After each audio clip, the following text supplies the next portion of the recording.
저희 센터는 남편의 외도로 찾아오시는 분들이 가장 많은데요.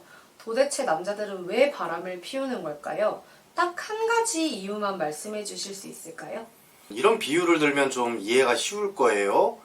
교통사고로 예를 들어 봅시다. 교통사고가 일어나는 원인은 굉장히 다양해요. 나의 운전 미숙으로 일어나기도 하고요. 음주 때문에 발생하기도 하죠. 졸음운전을 하다가 발생하기도 합니다. 가만히 있는데 뒤에서 누가 꽝 받기도 해요. 또는 환경적인 문제로 발생하는 경우가 있어요.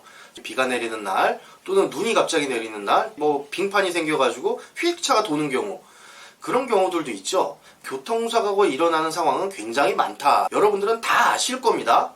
그럼 거꾸로 이런 질문을 할 수 있죠. 교통사고를 완전히 없애는 방법은 뭘까요? 딱 한 가지 방법밖에 없어요. 교통사고를 완전히 없애려면 교통제도를 없애야 합니다. 세상에 자동차가 싹 사라지면요, 교통사고는 한 방에 다 없어져요.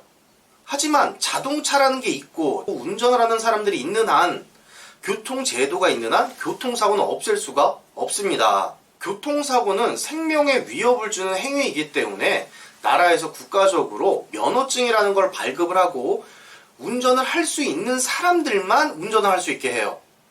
너는 운전 실력이 떨어지기 때문에 분명히 운전하면 사고 날 거야. 실력을 더 높이고 나한테 와. 그럼 내가 운전할 수 있는 자격을 줄게. 라이센스를 발급을 하는 거죠. 근데 결혼은 그게 없다는 얘기예요.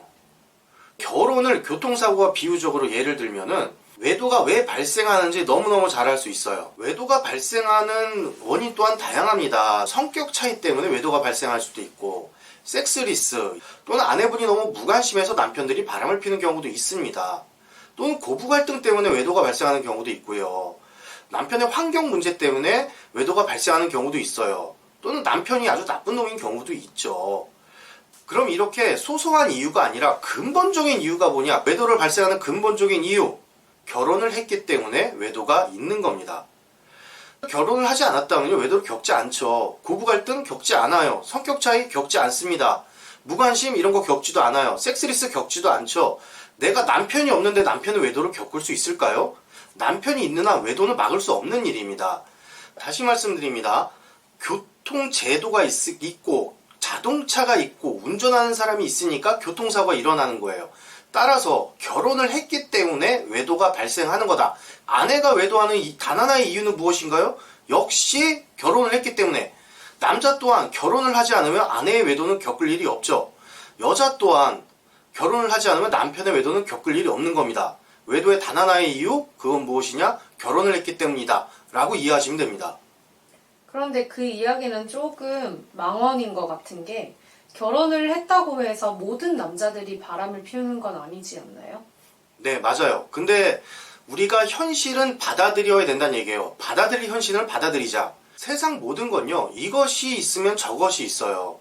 예를 들어 이런 거죠. 교통제도가 있으니 교통사고가 있다. 우리가 학교에 가면은 공부를 해야 된다. 공부를 하기 싫은 사람은 학교에 가면 안 되죠. 친구하고 싸우기 싫어요. 이런 사람은 친구를 안 사귀면 되는 거예요. 연인과의 갈등 겪고 싶지 않아요? 연인을 안 사귀면 되는 거죠. 사람들한테 미움받기 싫어요. 그럼 산으로 들어가서 아무도 안 만나면 되는 거예요.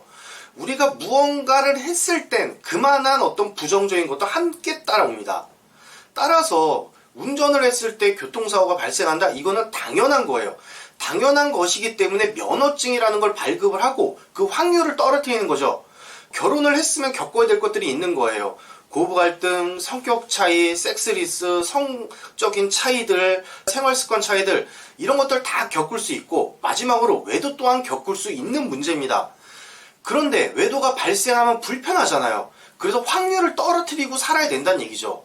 만약에요, 결혼을 면허증화 시킨다고 한다면 면허를 못 따서 결혼을 못할 사람들도 분명히 많이 존재할 겁니다. 그래서 결혼을 생각할 땐 이렇게 생각하셔야 됩니다. 결혼을 했으면 불편한 상황은 당연히 겪을 수밖에 없다. 그게 삶이다라고 이해하셔야 돼요. 남편의 외도를 겪는 게 너무너무 싫어. 그렇다고 하면 확률을 떨어뜨려야죠. 안전운전을 하면서 앞에 잘 예주시하고 자동차 잘 관리하고 도로교통법 잘 준수하고 이러고 살아야 된다는 얘기죠. 남편과 성격 차이가 있다? 잘 맞춰 살면 되는 거예요. 내가 섹스리스다? 그러면 남편이 바람필 확률이 높아지겠네? 그 문제를 개선을 해야죠. 또 남편이 나한테 무관심하다 또는 내가 남편한테 무관심하다, 내가 개선해야 되는 거예요. 내가 이 문제를 해결하지 않으면 남편이 바람도 알 수 있겠구나, 그렇게 생각하시고 문제를 해결해야 되는 거고요. 또 환경적 문제 굉장히 큽니다. 남편과 주말 부부를 해요. 그러면 남편이 환경적으로 떨어져 있으니까 남편의 외도 확률이 올라갔구나라고 받아들이셔야 되고 잘 대처하고 사셔야 되는 거죠. 결혼 생활을 잘 유지하기 위해서 어떻게 살아야 되는가를 고민하셔야 되는 겁니다. 교통사고가 정말 싫은 사람들은요, 운전을 못해요. 외도라든가 기타 등등 문제가 정말 싫은 사람은 결혼 생활을 할 수 없습니다. 따라서 우리가 해야 될 일은 교통사고를 피해서 운전을 안 하는 게 아니라, 외도를 피해서 결혼을 포기하는 게 아니라, 결혼을 했다면 발생할 수밖에 없는 외도를 내가 어떻게 잘 방지하고 사느냐, 그게 중요하다는 얘기죠. 네, 정리 부탁드립니다. 단 한 줄로 말씀드리겠습니다. 결혼을 했다? 그러면 외도는 발생할 수 있다. 그렇다고 하면 나는 외도의 확률을 어떻게 떨어뜨릴 것이냐, 이 생각을 하시기 바랍니다. 네, 오늘도 유익한 말씀 감사합니다. 네, 감사합니다.